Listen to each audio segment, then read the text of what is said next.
Ladies and gentlemen, what is up, Buffalo Fanatics? Z-Bot, Rico. It's Rico and Bot on the post-game show coming off a fifth consecutive Buffalo Bills dub. 30-20, these Bills win at Lucas Oil to improve to 8-2. Talk to me, Rico. How we feeling, baby? Ooh, the Buffalo Bills put up another 30 burger up in there, and it wasn't the sexiest win, but it was 8-2. We're 8-2, and we roll into a big game next week. We can talk about those Kansas City Chiefs, but right now, let's talk about these Bills and this Bills defense. Defense was the name of the game today. Ladies and gentlemen, they came alive and they set the tone right off the rip. What more bagging on that defense? Question mark? That defense today, Rico, won them the ball game. Incredible. These Buffalo Bills down Keon Coleman, down Amari Cooper, lose Dalton Kincaid in this game. We'll talk about that in a bit.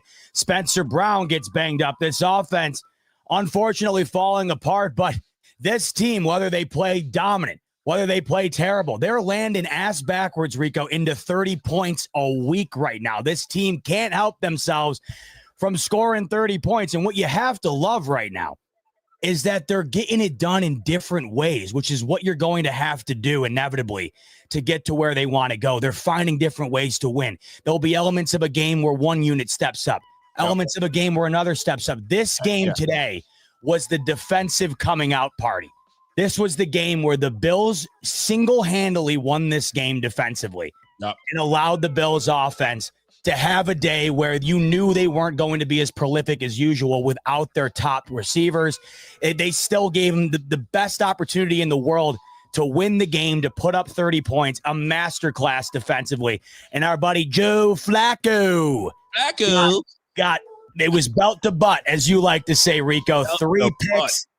This was a domination, a display of domination by the Bills defense, an absolute masterclass. And the 20 points, of course, I don't know about you. I was a little bit upset that they let those 20, that final TD in, because 30-13 sounds so much better. That's what this game was. The final TD came against the backups for the Bills defense. Absolutely. And I liked it. I mean, listen, I had the Bills defense on my fantasy. We were at 24 points. That touchdown, I was like, how much did it bring me down? Brought me down 21. But the optics looks, I mean, if you look at the score, it must have been a close game. It wasn't. And it wasn't close from the start. These guys were dejected from the start. Luckily for the Colts, their defense kept them in because we had some of our own miscues on offense. But for the most part, it's not about the miscues. It's about the cues. And we absolutely took care of the cues, the questions that this defense were fielding all week, even from us. Can they stop the run? Will they be able to stop Jonathan Taylor? Who will step up for the defense? A lot of those questions were asked, and a lot of these questions were answered. A lot of Q's and a lot of A's, and it came from Greg Russo. It came from Taron Johnson. It came from a collective group of Bills players that heard a lot, had enough, and answered the bell today. So kudos to the Bills defense, stepped up and absolutely got us that win. They got us that win. They got the ball started. You love to see it. And this defense came through. They came through. It wasn't an elite offense they were facing, but nonetheless, they came through. They did what they were supposed to do and gave Josh Allen every opportunity to get back out there and put points on the board, and thus the reason seeing 30 points being put on the board. So kudos to the defense and kudos to this offense. We got ourselves an 8th win.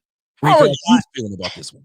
Well, it's just crazy because, like I said, the ability to find ways to win. If I told you on Friday night when we were last together that Josh Allen's stat line was going to be a less than 60% completion percentage, 0 passing touchdowns, 2 interceptions, I mean, you would have thought that this game was what? In the 20s, and the Bills might have lost.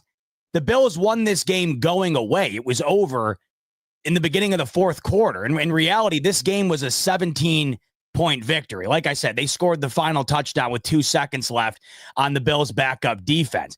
They literally put up 30 and beat that, almost doubled them up with Josh Allen having 2 picks and 0 passing touchdowns and not having a very great day through the air in terms of efficiency. I mean, Josh Allen missed a wide open Dalton Kincaid for a touchdown. One of the interceptions he had was abysmal. I have no idea what he was looking at, what he was trying to do, and it didn't matter. Usually those are the things that matter a lot in these type of games, and I had felt that the Colts, compared to some of the other opponents the Bills have played, if they were given opportunities like that, I had felt that they were a team that could capitalize on that. But the Bills defense never allowed it. Josh Allen throws a bad interception. They immediately shut down the Colts. They try to go for it on 4th down. They get a crucial sack in that moment. To kick the game off, they immediately allow the Bills to go up 7 points and dictate the football game from there. It was truly a masterclass defensively. Yes, Jonathan Taylor, he had almost 100 yards in the first half. Look at the stat line he finished with. He finished with a $114. And we always talk about this with this Bills defense. And you know me in particular, in talking about the rush defense, I have found it to be one of the bigger issues collectively amongst this Bills team in terms of what I'm looking at going into the playoffs. But today, it kind of went down exactly how we were hoping it would, Rico. We knew Jonathan Taylor was going to get his touches. We knew he was going to get his yards. What's that going to translate into? And it didn't translate into anything for these Indianapolis Colts in terms of offense, in terms of putting points on the board. And then in the second half, this is the beauty of it. When the Bills are able to make big plays defensively and they're able to score points on it, they now have a turnover forced in every game. Their turnover differential is one of the best in the league, and they score off of these turnovers. They put up 10 points right off the bat off of turnovers. If they're able to do that, then the impact that Jonathan Taylor has on the game, despite putting up 100+ yards, it's mitigated, because you notice in the second half, they just couldn't do it anymore. They could no longer rely on handing the ball off to him. They didn't have the time. They were clawing back. You wanted Joe Flacco to throw in that game, because we know he's susceptible to making errors, which he did. So it kind of played right into the Bills' hands. It's funny how they're able to do this, where they are able to kind of control the flow of the game for you offensively. They kind of pick and choose their spots. And in this one, you had Jonathan Taylor establish himself early in the game, but it's this bend but don't break mentality that we continuously seen shown, and that's exactly what we saw again today. So a beautiful performance by this defense, and it's really hard to get on the offense as much as you might want to after this game, because you played roughly a half of football without Kincaid, and you didn't have Cooper and Coleman. I mean, my God, Rico, these Bills just put up 30 points with Mac Hollins leading the way at wide receiver. You can't not be impressed, despite the fact that it wasn't very impressive in itself offensively. The fact that they just did what they did with who they did it with was beyond impressive to me. It was beyond impressive, and those are that's what you want out of a team. And as crazy as it sounds, that's what you want when you cannot solely rely on a magnificent performance from your quarterback. You want others to step up. You want other departments to step up. Special teams stepped up. Our guy Tyler Bass, I can say that now. Our guy Tyler Bass goes 3 for 3. You would never think that he was in some kind of slump. Every kick he was making was right down the pipes. Every extra point, every field goal, right down the pipes. Even Sam Martin got into the action with a beautiful punt that lands inside the 5. Those are your things that you want. So it can't always be Josh. We're always saying Josh has to put on the cape again. Josh has to break the glass again. Sometimes you got to rely on the rest of the team. It's a team game, 1/11th. Everyone's got to do their part, and that's exactly what happened today. Those that needed to step up defensively did. Those that needed to step up on the special teams did, especially when they needed to pick up what the offense were lacking, and that was executing on a high level, especially in the air. Now, a lot of that today, its struggles had to do with 2 very key players missing, and that's Keon Coleman and obviously Amari Cooper. My question to you, Bot, did Josh Allen miss Keon Coleman and Amari Cooper today? Oh, my God. It was so noticeable how much he missed them. There was not a whole lot down the field at all. They really did not have a good flow in terms of throwing the football collectively throughout the day. And I think you saw Josh Allen, I think you saw his stat line kind of reflect that. You noticed throughout the duration of the football game that there would be moments where you would know this is a spot where it's going to go to Coleman. This is a spot where it's going to go to Cooper. You saw the kind of diminishing role that Khalil Shakir had in this game compared to what he might have if those other 2 were out there. I don't think Josh Allen has 2 picks and goes 22 with 37 if he's got his top guys out there. But how about the guys who step up? I mean, that's the thing here. I mean, Mac Hollins, on what planet is Mac Hollins getting 86 yards in this league right now with anybody else but Josh Allen? I just don't see it happening. You had Dawson Knox make a couple of big plays, including that beautiful throw Allen had to him down the field that set him up into the red zone. Khalil Shakir still doing his thing, right? I mean, the fact that he still had 6 catches, despite them knowing that he was going to be the primary target. And then, I felt like they were trying to get Dalton Kincaid involved before he got hurt. But James Cook, once again, 4 yards a carry. He stepped up. And the other thing, too, you notice, and I figured they were going to do this, and they did. Without Coleman, without Cooper, it felt like, hey, this is a Josh Allen's got to run the ball type game. And they don't do that often anymore. But today they did because they had to, right? He had 8 carries, and he had a couple of beautiful back near their own end zone, took it for the first down. He had a touchdown on the ground too. So despite the fact it wasn't a great day, you could look back at this game, the 2 picks, the 22-37, and you could be like, man, that was not a great day from Allen. And it wasn't. But when you factor in what he didn't have, and then the moments that they did make it happen when they had to, I think that all has to be taken into consideration. And when you do take that into consideration, including the final drive there, Rico, where they just put the nail in the coffin. They went all the way down the field, ran it down their throat. They were doing a little bit of everything and then got into the end zone. They're doing it when it counts. And when you play complementary football, which this Bills team has had a tough time doing throughout Allen's career, it's always felt like one unit plays well in the game and then the other doesn't, or vice versa. Today, the offense did struggle. But when you are able to complement the turnovers, when you're able to complement the Bills defense getting you the ball with the ability to put the game away, the Bills took advantage of those opportunities. So overall, the offense wasn't very impressive, but when you had the moments where you needed to get it done, the Bills did, including right before the half, Rico, that unbelievable play Allen had go into the sideline with that deep lob to Mac Hollins. They got a field goal before half, and they had, they could have just took it to the locker room. They made the plays happen when they needed to, Rico, and that was ultimately the difference. And which brings me to this point here, Josh Allen's weapons, right? So we clearly know, and the question is, did Josh Allen miss Amari Cooper and Keon Coleman? And with a resounding answer, you pretty much said yes. Yes, he did. You saw it. But the bright side is he was still able to have 280 plus yards passing, right? 8-2 on the dot. He was still able to throw for 7.6 yards a pop. He was still able to move the ball around. I mean, that would have been a walk-in touchdown to him and Kincaid on the sideline when it was just outside of his reach, So there were moments for Josh to capitalize, but the real question is, did his weapons step up enough for him?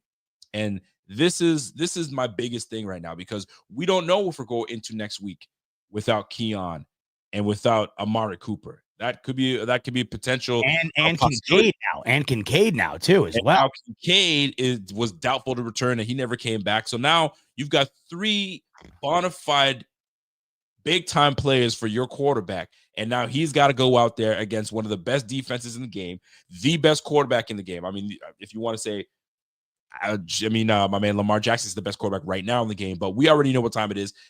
Pat Mahomes is that dude. So you're going into next week against a undefeated team with a hot coach, a hot team right now, and you're going to be potentially without Kincaid, without Amari, and without Cooper. Now, I bring this up because now you're sitting with James Cook being one of your weapons, Mac Hollins, Khalil Shakir, Curtis Samuel, we're going to talk about that a little bit, and Dawson Knox, because now Dawson Knox is now going to be reintroduced into this offense as one of your big guys if obviously Kincaid can't go, which is not a bad thing. So the reason I bring up Josh Allen's weapons is, did they step up enough for him?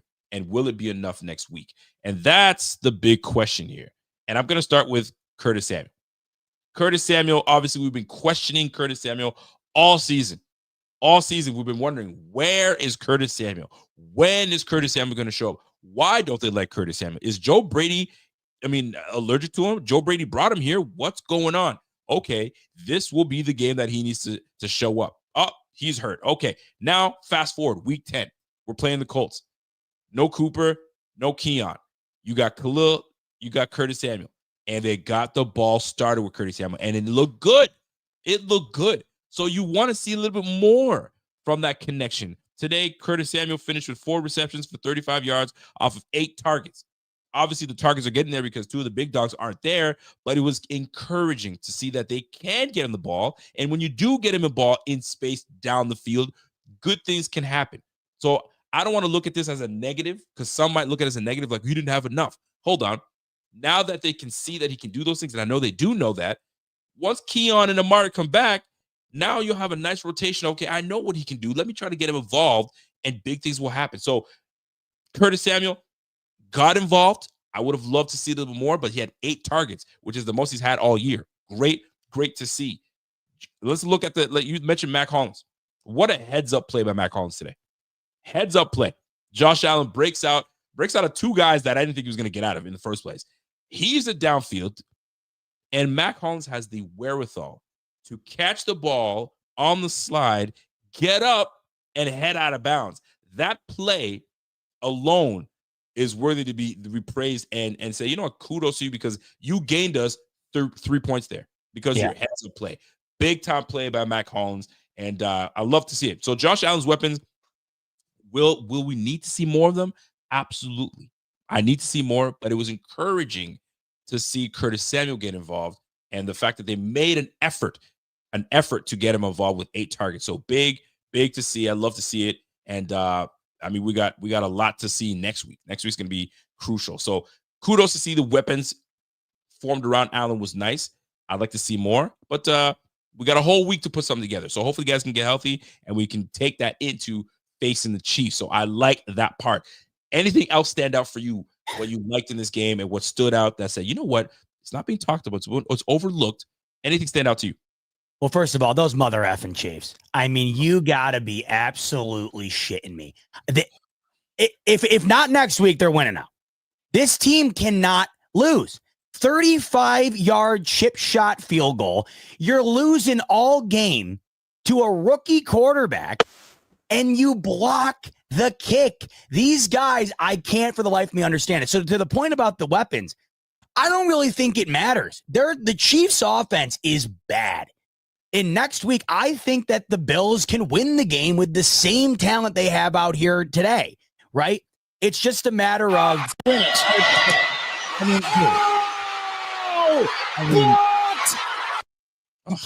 you can't script this shit anymore. I can't even that is as sickening of anything I've seen in a while. I mean, you can't make it up.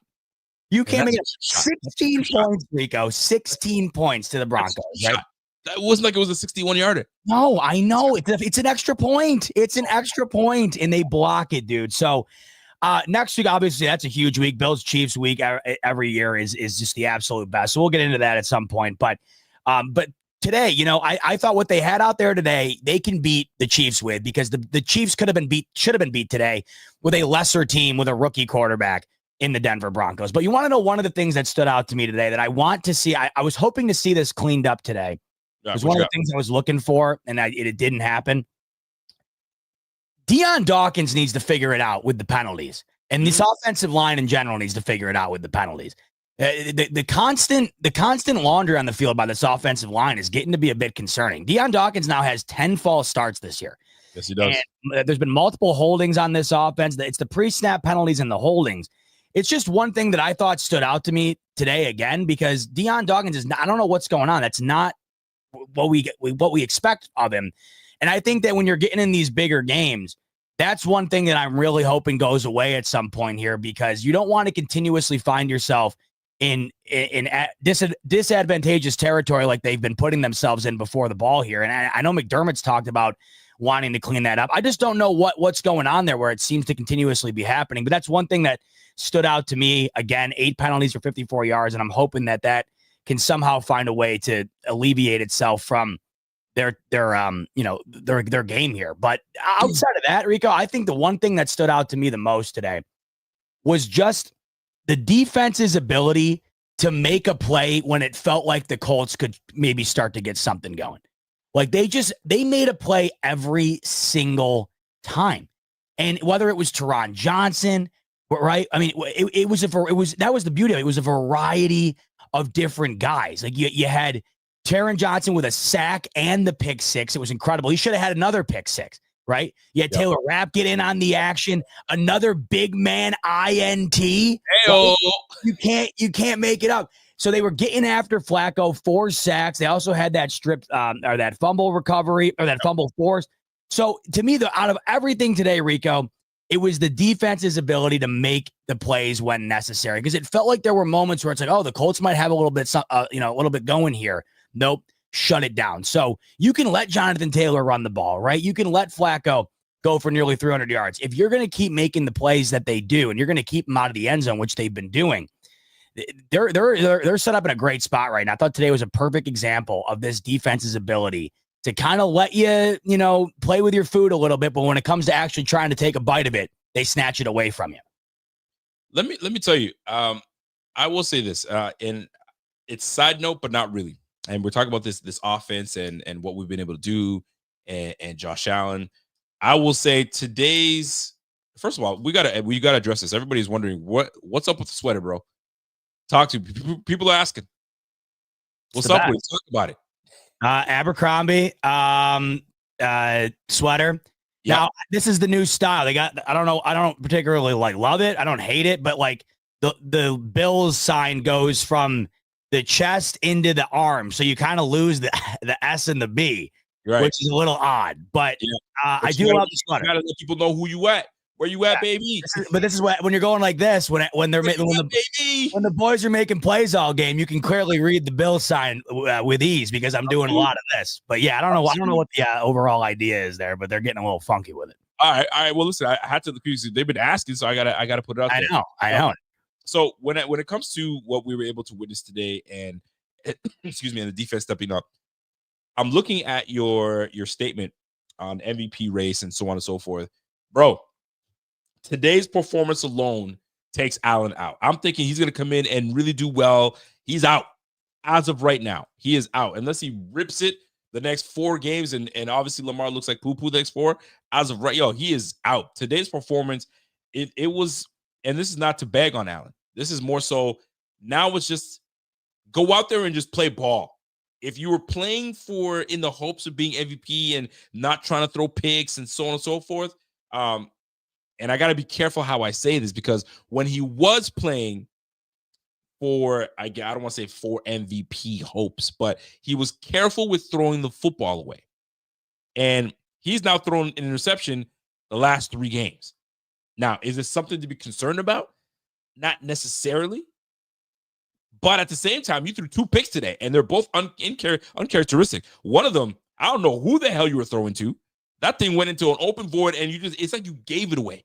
You gave it away, right? And now you have one that was great play and it's not a throw that you see Josh normally make, where it's a rollout and fire away. You don't normally see that throw from Josh Allen. And he went ahead and hit that, and you paid for it. A nice pick by my guy Kenny Moore. But I bring this up because I'm like, now I hope the pressure's off for him to play perfect. And he just plays ball and continue to ball out and play ball. But at the same time, I kind of like the try and play perfect, because you're not giving the ball up. You don't give those 2 interceptions up today, Josh. We're handling the Colts. We're absolutely handling them. But you constantly give them back the ball to have opportunity to make this game close. That's the one part I would say that I did not like, didn't appreciate it. But here we are. But I gotta give it to you. Josh Allen for the MVP race is out, but doesn't mean it's a bad thing. It's just, now let's focus on just getting wins. Let's focus on getting better. And we got a big matchup next week against the Colts. Win or lose, we'll be all right. We'll be all right. That's the way I was. Crazy what a couple days does, huh? Because I was getting absolutely cooked in this chat. You were getting on your ass. I was getting cooked. Crazy how a couple of days go by, and all of a sudden the chef looks like he was the one cooking, not the one that should have been getting cooked. But regardless, yeah, I mean, I don't care about it at all. And I just would love for him to have an MVP. But unfortunately, like we talked about, it's just, it is a optics and numbers driven league, or a driven award. And it's a political driven award. And what Lamar did the other night, I just knew the moment it was against who it was, the divisional opponent, whatever. But today, the picks, there's a couple moments today. I thought the missed throw to Kincaid was worse than any of the picks. You have got to have that touchdown. got it. Because at that point, the game was only 10-3. So he misses that throw. They then go for it, don't get it. And then the Colts immediately march down the field and score. So that missed throw, Rico, was a 14-point missed throw because you don't score at all. And then the Colts go down the field and score. So that one stuck because it's the deep ball consistently, Rico, where it's just like, man, sometimes it's there, but when it is there, it doesn't. It's not really reliable for this Bills offense right now in terms of the deep ball accuracy or in terms of the deep ball efficiency for this offense. They rank towards the bottom of the league. Yeah. So that, and then the first interception, I'll give credit. Dorothy's always on our ass, man. Dorothy always on our ass. She's always saying that. Get out there and throw it then. I'm convinced Dorothy convinced Dorothy Hunter's not Dorothy Hunter. I'm convinced. Oh, I don't think she is. Dorothy is somebody that doesn't F with us. And they're just sitting here. Yeah, you know what I mean? Dorothy. I told Dorothy 1,000 times that I would throw 75 picks if I was out there. I would throw it a million picks, right? And I would get my ass. I'll say, Dorothy, get off my D, man. Get off my D, Dorothy. Knock it off. I'm married already. Listen, I'll tell you what, though, Dorothy, I think I'm hitting Kincaid in stride on that ball. I ain't gonna lie. I think I'm hitting Kincaid on the numbers for 6 on that one. But anyway, but this is the crazy thing about Allen, right? So you lose out on the points there, and then that first interception was awful. That was as bad of an interception as he had since like mid-season last year. But the second interception, hey, I got to tip my cap. Crazy good defense. Read that beautifully. You're going to have those. Like you just said, perfection is nothing we are expecting from Josh Allen, and we don't care about it. Right. Because the beauty of it here is I'm sitting there, and this was what the sequence was, Rico. It was the missed Kincaid touchdown. Then Josh Allen's very next pass was that pick. Yes, it was. Then you're thinking to yourself, yes. Right? But then you have that beautiful deep ball to Dawson Knox. To Dawson Knox. And then you had that unbelievable deep ball to Mac Hollins.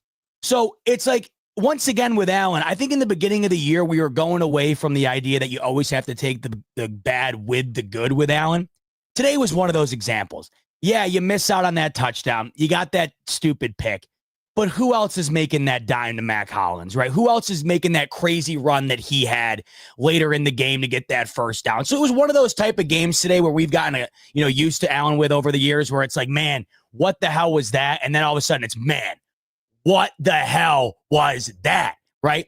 So look, Allen, Rico, if today, in terms of like the errors, that's the worst it's been in terms of that department. And it wasn't like it was egregious. It was a couple of moments. And that we're going to take that all day, because last year, Rico, that was week after week after week. So I'm willing to, like I said earlier, the grain of salt I take with this game, knowing that they were without Cooper and Coleman, is massive. I have a really tough time. Allen did not play well today. I have a really tough time grilling in on him or looking too much into it with the fact that he was out there with Mac Hollins leading the show. Listen, why you keep hating on Mac Hollins for, man? Mac Hollins didn't have. Well, I'm not hating at all. I'm just saying, like I said, my point with that is, if Mac Hollins is out there, Rico, Mac Hollins is out there today with Bo Nix, and he's Bo Nix's number one, Mac Hollins ain't getting 86 yards. That's my point. My point is, when you have to make Mac Hollins into a damn near 100-yard receiver in the game because he's your top guy right now, I think we're all aware that Mac Hollins probably would not be in many teams' starting rotations right now offensively. And look what this guy does. I love Mac Hollins because it's a day like today. That man's the king of opportunity. When he gets his opportunities, whether it's the ball coming to him or whether it's on a block or whether it's just a hustle play, that dude is always giving 110%. And I love moments like today because when his name is called to step up big, look what happened.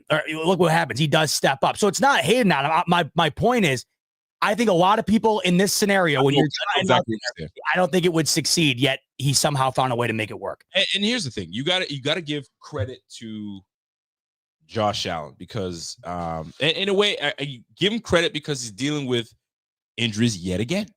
And he seems to be the one that stays healthy, broke his whole hand, and this brother he stayed in there and got us to 8-2.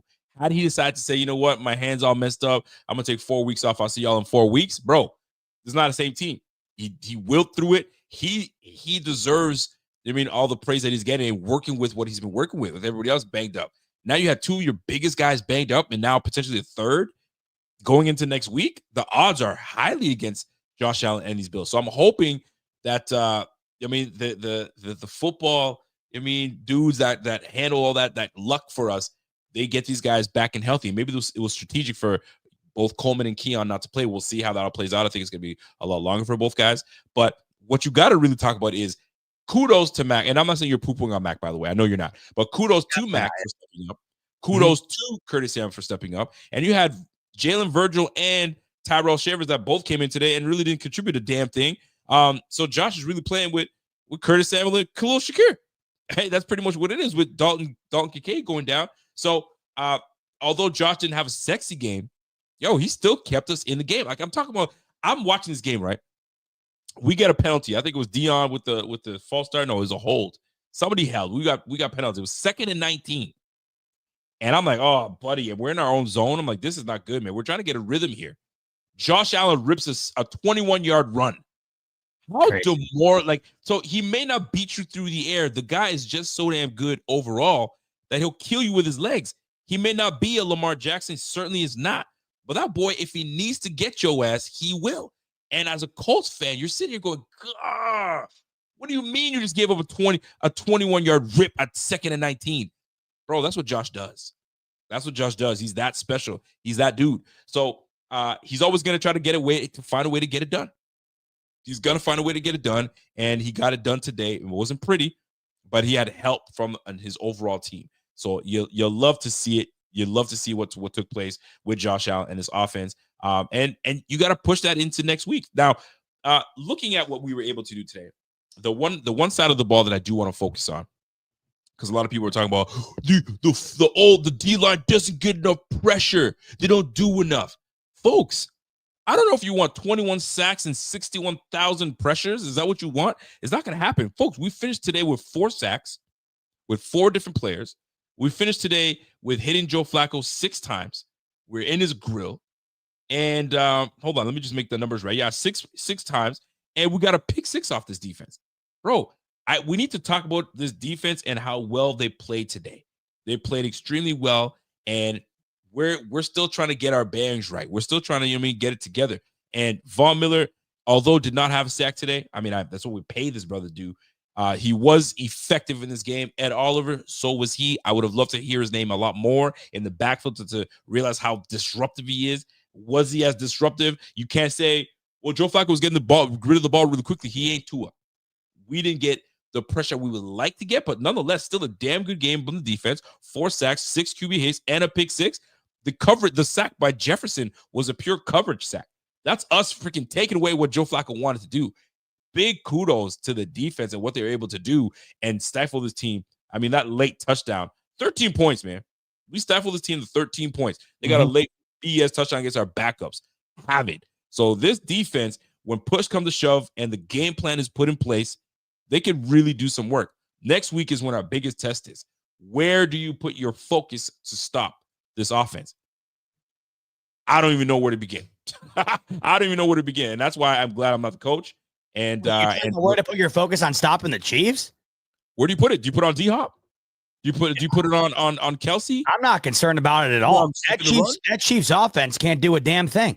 Last week was their only real their only real shining moment all year, and it's against the Bucs defense that might be the worst in the entire football league. Everybody scores points on the Bucs. They go off. Go look at Kirk Cousins' numbers against Tampa Bay this year, and then go look at his numbers against literally everybody else.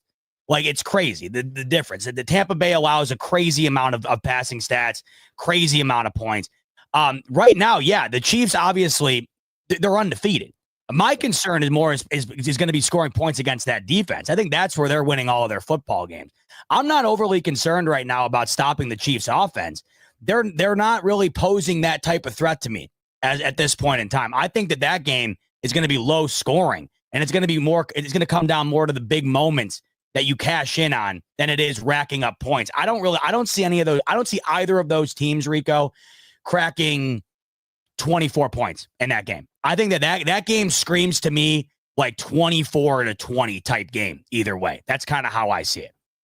And it very well could be, because I do trust in this defense. We face Mahomes multiple times, right? We tend to know what's good with Mahomes, but I never sleep on anything Andy Reid and Mahomes need to do, because it's something against McDermott.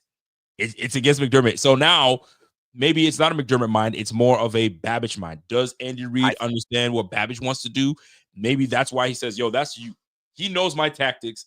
I'm going to let you try to take over and do what you do. So hopefully we have a spark in that regards, and we see how it all plays out. But it's going to be a fun game next week. Now, I do have a question for Arrowhead that's in here. When you see these Bills coming you guys are coming home to Buffalo. In any way, are you telling me that you feel that your offense won't be as potent against the Bills? I don't think that's going to be an issue. Andy Reid just happens to know what he's doing, and it's definitely going to be fun. But I'd like Arrowhead's thoughts on this. By the way, side note, the Jets are getting absolutely handled. Jets.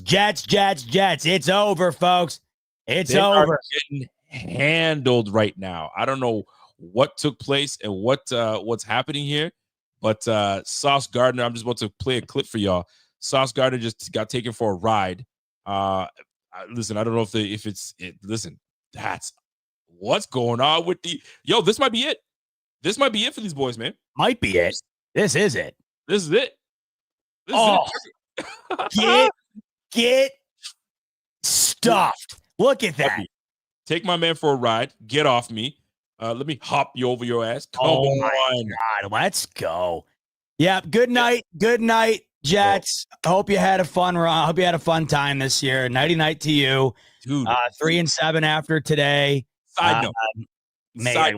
What do you do if you're the Jets GM? And this is the roster you have playing. Your defense is pretty much getting dog walk right now by Arizona Cardinals. And the Cardinals are a good team. Don't let anybody tell you they're not a good team. They're a good squad. What do you do as a GM? What do you do with that team? Well, I'll tell you, Joe Douglas, you won't have to ask him that question because he won't have that job. He's gone. My gosh, man. He's gone. I don't know what they're going to do. The better question is what's Woody Johnson going to do? I don't know. Like I told you, I think that this Aaron Rodgers move has set this franchise back a decade. I think that they don't quite realize just how big of a hole that they dug themselves into here. They now have to get exactly. That's exactly right. They got to climb out of this hole. They thought they were digging. They thought they were digging a tunnel to a Super Bowl. In reality, they were just digging a massive hole that they now got to try to find a way to climb out of. And it's going to take a while. They now got to draft a quarterback. They don't have a quarterback after Rodgers hangs it up. Maybe he plays again next year. Maybe he doesn't. But, man, I mean, they fired their coach already. They'll fire the GM. And they have a lot of work to do here. You look around the conference. If they ever want to get, at the end of the day, they got to win the East in order to be in some serious competition here, right? And they're not even right now. They're not even close. The Dolphins right now, they look to be in the same boat. Their season will end tomorrow. So there's a lot of work to be done. By the way, back to the Chiefs point. I just wanted to say, the last thing I'm doing is disrespecting the Chiefs. The point was, of course not. The point was, in terms of strategy next week, I'm not as concerned about stopping that offense as I am finding a way to put up points the way the Bills have against that Chiefs defense. I mean, that Chiefs defense is cream of the crop, top tier, elite. And you can score on them. The Bills have shown that. But Spagnuolo, man, in that big moment, right? They have that play dialed up. Chris Jones is there, right? They have a moment that every game comes down to. Today's another perfect example. It was a 35-yard chip shot field goal, and they got 3 guys leap in the center to block the thing. That's what I'm worried about. I'm not worried about Mahomes racking up yards. I'm not worried about Kareem Hunt going for 200. I'm more worried about, do the Bills have that one extra moment in them next week? And you know what? They have had that in the regular season numerous times against that team. I like the Bills next week. And if they can get healthier, if they can get one of those pieces back offensively, Cooper or Coleman, I'm going to feel real good about going into that game. By the way, folks, little side note for you guys. Yes, look at that. First 8-2 start since 19 1993. And you know what they did in 93, everyone. What did they do in 93? What did they do in 1993? Folks, if you guys have been living under a rock, and for those that are in the prime, you mean, because I was young when in the 90s, right? In the 90s, I wasn't like a true Bills fan. I became a fan in the what was it? The one that they played Dallas Cowboys and they got trounced. And that's the year I became a fan. So I wasn't paying attention to the team like that. You feel me? But you go back and you start looking for those that were in their 30s at the time, like us in our 40s, when we're diehard looking at this one. Does this team kind of give you a little bit of hope that this might be that team that goes to the Super Bowl? 8-2. That's the first 8-2 start we've had in a long time. And we have an opportunity to go 9-2 next week against these damn Kansas City Chiefs. So kudos to the Bills. They're doing it. You got to give them credit. They're working it. And one game at a time is what they say. One game at a time. One game at a time. I wasn't even born, bro. Though there's a lot of young bucks in here. That's why I had to say, for those that were around and old enough to kind of know what they're paying attention and looking at. I'm talking to, folks like 1973 Bills fan. You know what I mean? I'm talking to my guy like Snoop Katarina, my man Jeff King. I'm talking to the OGs in this thing. You know what I mean? You guys know what it was like. That was Jeff King's glory days right there. That was Kinger's glory days. I love talking to Bills fans that were in my age group then, when they could really know. Because I would have loved to be, like how dope would it be if the next 4 years you knew that your team was going to the Super Bowl? Bro, every year you're having a good time. The city must have been buzzing when the boys were ready to go to Super Bowl. Golly, it would have been dope to be in Buffalo at that time. You ask your dad. Your dad would have told you. Yeah, he has. Are you kidding me? He loved it. How could you not? I wasn't around, so I have no idea. But from what he said, from what everyone said, man, that was like they were the Chiefs. Right now, they just couldn't win the last one. But that's what they were. That's what they were. And they did something that I don't know will ever be done again. But you're at an 8-2 start right now. So obviously that's your best start in 30 years here. And they're looking as good, like we talked about Friday night. They're looking as good right now as they have ever looked under Josh Allen. So really, ever since those 90s, right? That's what they're looking like right now. We're talking about a 5-game win streak here, 4 consecutive games, right, of 30-plus points. The defense is complementing that point total with shutting down the other side in terms of stacking up points themselves. Today, that 20, like I said, I'm not giving credence to that 20. It's 13 to me, right? Me too. The Dolphins give them their credit last week. They played a terrific game. They scored their points. But you're holding the Jets to 20, right? And 7 of that came on a freaking Hail Mary, Rico, right? You got 10 points to the Hawks, 10 points to the Titans. Today, 13 actual points that weren't scored in garbage time. They're playing extremely balanced football right now. They're doing it with and without guys. I just think that the key to doing what they did in 93 and hopefully reversing the outcome of what happened at the end of 93 is just being healthy in the playoffs. This team healthy in the playoffs is as good as anybody in the dance, in my opinion. Listen, I'm with you, and I'm watching the comment section, and even my man Juan Castillo says, I was 13 in 93. I remember dreading to go to school on Monday after the Super Bowl. But those were some fun years. I bet they were. High school at that time must have been a blast, right? Must have been. Could you imagine just walking around with your stuff? I love it. Actually, I got a petty moment. I was actually driving on the highway. Real quick story. Driving on the highway, and I noticed like this dirty license plate. This dirty ass license plate. I was like, oh man, your plates are supposed to show. And I get closer, and it's a Patriots logo on there. I was like, you got to be kidding me. And I got Bill's license plate right behind me. So in Canada? In Canada. I'm in Patriots territory. I'm right near Maine. Yeah. I'm keep jumping away from Maine, New Hampshire, all that crap, right? Yeah. Anyway, by the way, no disrespect to those that live around that area. Anyway, my petty ass, you know what I do? I speed up in front of them, pull over right in front, slow down a little bit, get a load of my plates. I'm gone. Yup. You ain't gonna disrespect me with those dirty ass plates. With that Patriots logo on your car? Oh yeah, I do. I got my license plate bracket. I don't do the stickers. Stickers is too much for me. I don't do stickers, but I just do the plate. I call it a day. But I gotta bring something up here, man. Sure. Because we're talking about the Bills and the Super Bowl, and there was a conversation, and I wanted to bring this up to you a little later, but this is a great conversation. So Andre Reed Yeah. Conversation was having a conversation with, I believe, Sal Marinora. I think that's how you pronounce his name. Mariana, I think it is. Mariana. I like Sal. Sal's Great. he's a guy that I enjoy because OG, man. Sal's been doing it a long time. He's not a fluff guy. He doesn't go with the crowd, man. I say it like it is, and that's what it is, right? So the question was regarding Jim Kelly and Josh Allen. Obviously, Jim Kelly. I mean, I'm a little older than you are, so I kind of know. I mean, the nuances of Jim Kelly, just like I was explaining, right? You're not too familiar. You just know what your pops is telling you and all that good stuff, right?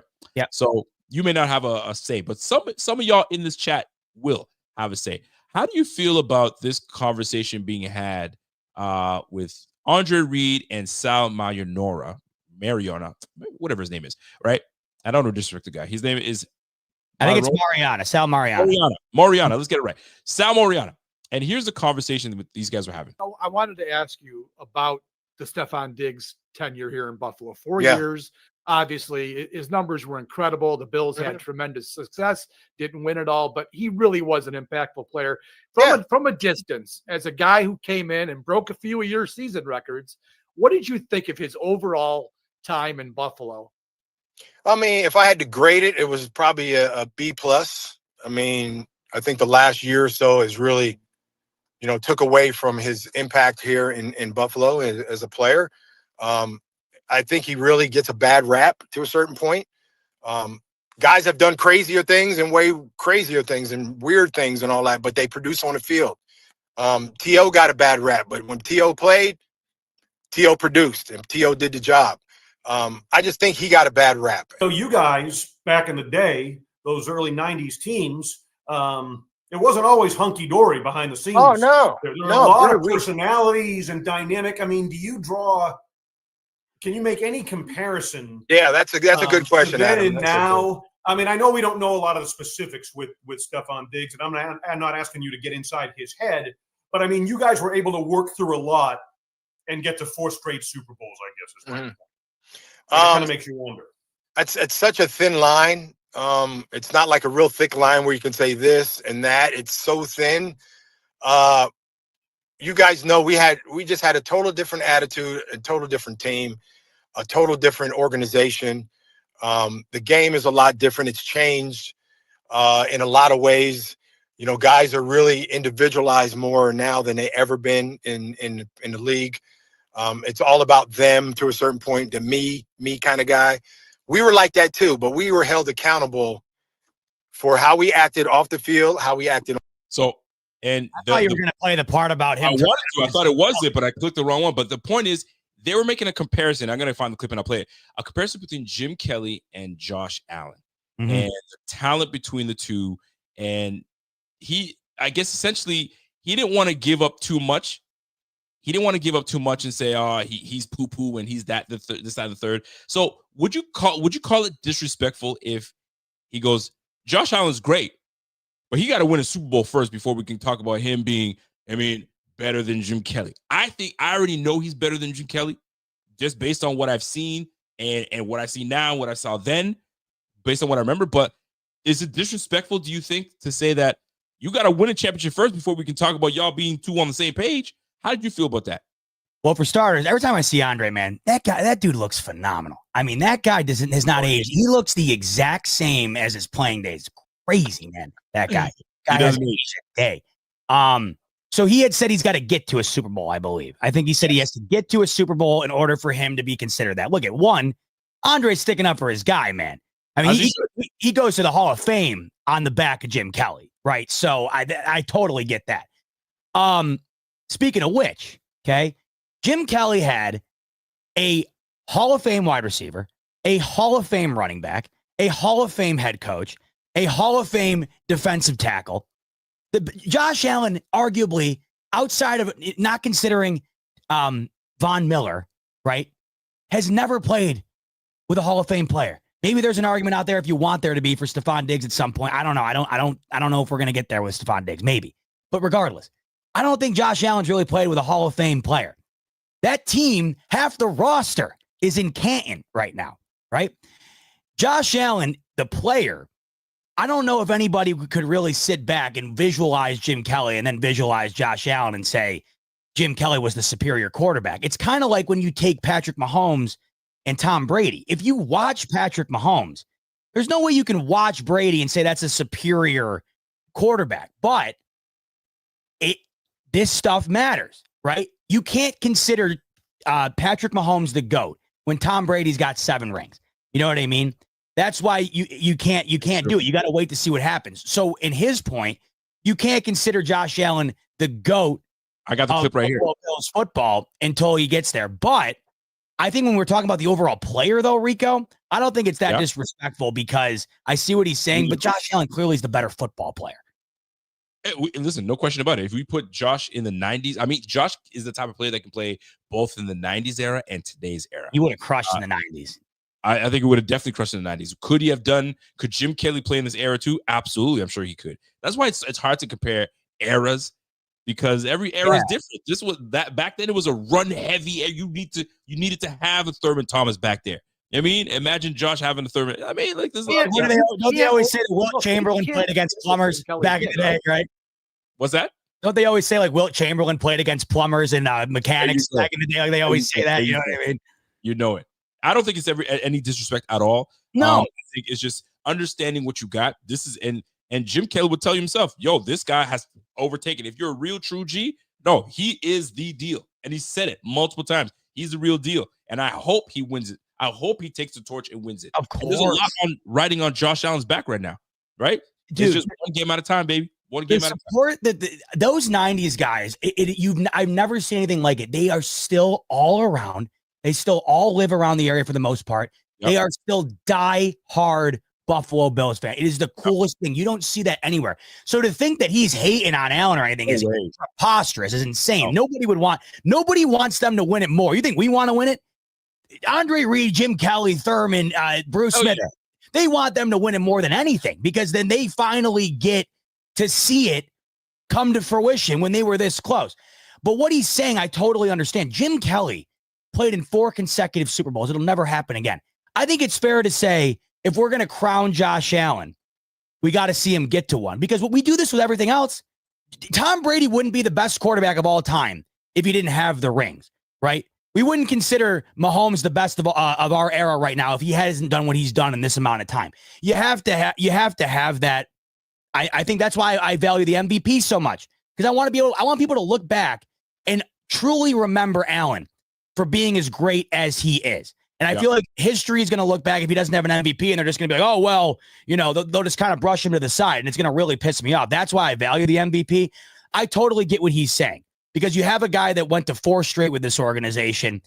I think the fact that Andre said he has to get to 1 just shows you how much he values how great of a player Josh Allen is. He didn't say he had to get to 4. You know what I mean? Get to 1. And to me, him getting to 1 cements him. I think he's already the best quarterback that's ever donned a Bills jersey. And he's done that through great play. And he's got listen, man. Jim Kelly had to go through a lot of good quarterbacks in his era. You had to go through the Dan Marinos. You had to go through these tough dudes back then. You know what I mean? Aikmans and all that Montana, shit. Phil Simms. I mean, there's a million all that stuff, right? So Allen's got his own shit he's got to hurdle. He's got to try to take on Lamar Jackson. He's got to take on freaking Pat Mahomes. Bro, he's got his hands full. So he's got the team in the right direction. I hope that people don't take it as hate. It's just, get to 1 and we'll love it. We will love it. Every bit of it. What you talking this for? Oh, by the way, ladies and gentlemen, it's my son's birthday today. He's 3. Hey. I mean, is he around? I just want to bring him on screen. Yeah. It's his birthday, man. Not everybody, we don't get to celebrate 3 years old and be a big man. No, you do not. But cake? What did he want? What did he want? Cake, ice cream? What's the deal? The wife's going to go get him his little birthday cake. We're going to do birthday party tomorrow. It's going to be a breakfast party. So we're going to have people over. I'm going to be on the griddle. I got my Blackstone, so I'm going to be flipping pancakes on the griddle. I mean, doing what I do. And then his little friends and people are going to come through and hang out and have a breakfast party. Yeah, I mean, so it's the birthday, man. Zakaya's turning 3, man. He's rocking it right now. So he gave us good luck today because I brought him on screen today to give us good luck, and he did. So wish my little man happy birthday once he comes down here. There he is. Oh, he's got his PJs on. Come on, big man. Look at the birthday boy. Yeah, what's good, man? So what's up? What up, Young Z? Happy birthday, bud. Say go Bills, everybody. Oh, you don't want to talk? You don't want to talk? Okay, no talking. He wants to take a quick bite of it. He wants to take a quick bite of the mic. Putting I your love stuff all the over. PJs. All right, listen, happy dance. Happy dance. Happy dance. The Bills won. Look at that. Happy dance. Okay. 3 years old, man. That's the best. My nephew's 3 years. I just love that age so much, man. They're great. The funnest. Get some cake? Okay, say cake. Yeah, he does. You get some cake. I want cake. There we go. He got it. Love it. So we're back on it. That'll be fun. That'll be fun. I like the breakfast theme parties, man. The breakfast theme, underrated. Nothing matters. The Bills won. We're 8-2. We haven't been 8-2 since freaking 1993. I don't know what I was doing in 93, but I was up to something. But here we have it. You know what I'm saying? So Bills 8-2. Here's my question for you, Bob. Yep. We're going into this week. We pretty much got out of this game unscathed, other than obviously Kincaid. I don't like. Well, I know Spencer Brown didn't leave, but I'm hoping that's going to be fine too. Can't afford to lose him for any. You saw the injury, right? He tweaked his ankle, I think. Hopefully it's not bad. We'll get Doc to touch on that. This upcoming week, I don't want to talk about too much, but we got to. It's Chiefs week. We've had this game. We have it circled on our calendar every freaking year, and the NFL does it on purpose to put it around this time of year. You know what I mean? Where for the most part, teams start separating from others. How confident are you feeling? And this goes for the chat. How confident are you guys? And for any Chiefs fans watching, how confident or not confident are you in this game coming up against these Chiefs at home? I feel I'm confident. I'm confident. I think Josh Allen in the regular season against the Chiefs is what, 3-1 in the regular season, 4-1, is it? Something like that. I think that these two teams play each other exceptionally well every time. They're kind of built to go up against one another. That's why, like, when the Bills play the Ravens and you got Derrick Henry, like, the Bills might not be built to stop that. Not many teams are. I don't really know if any team is. But the Bills are they've been built up to compete on the same level as the Chiefs. I mean, I'm more confident than I've been seeing. I know Walt's not feeling great about it. I've been looking at the chat throughout the game here, and or throughout the stream here, and I've been seeing a lot of people are very not confident, very unconfident going into this game. Mm-hmm. My confidence level is there. I think that the Chiefs are beatable, and I also don't think the Chiefs are going undefeated. We talked about this the other night. I just don't think that they're running the table playing the way that they are. When the Patriots ran the table with Randy Moss, that was maybe the greatest offense in the history of the NFL. They were putting up 40 points a week, every week. Brady, I think Brady, well, he won the MVP that year. I think he had he had 50 plus touchdowns or something in that year. They were going nuclear that year. Yeah. The way that the Chiefs are playing, I mean, I can't knock it. It is unbelievably impressive the way that they find a way to win week after week. I just don't think they're playing a style that's conducive to winning the entire slate here. I also think that the remaining schedule, if you look at it, this is the game that the Chiefs are set up to have their toughest time with. It's in Buffalo, right? They're coming off two games now that they were one play away from losing. It's starting to feel like something's got to kind of crack here a little bit. They're getting ever more closely to losing. And I just think that right now, the offense for the Chiefs, I don't know if that's coming in and pouring on points against these Bills. They haven't really done that against anybody. This defense has done a terrific job. They're a top 10 scoring defense, right? I'm confident in their ability to win. I'm not sitting here saying they're going to win it, but my confidence level, I'm not looking at this game and saying I think this is a guaranteed loss. Regardless of what happens, Rico, I would be stunned beyond belief if either way that this game isn't within one score, win or lose. That's how I see it. I totally see. I believe it or not, I have a lot of confidence in this defense. I really do. I do have a lot of confidence. It's this offense that's got me kind of effed up a little bit because, like, you have a good solid back in James Cook, but sometimes James Cook will disappear. And all of a sudden he reappears again. And you're like, and then by the time you look at it, you're like 120 yards, but how'd you get all that? Right. And it's like, there's no consistent flow in that. And it's not even a poo-poo on James Cook. It's the offense altogether. You have games like this that Josh Allen pulls no touchdown passes. Right. But we win. We put up 30 points.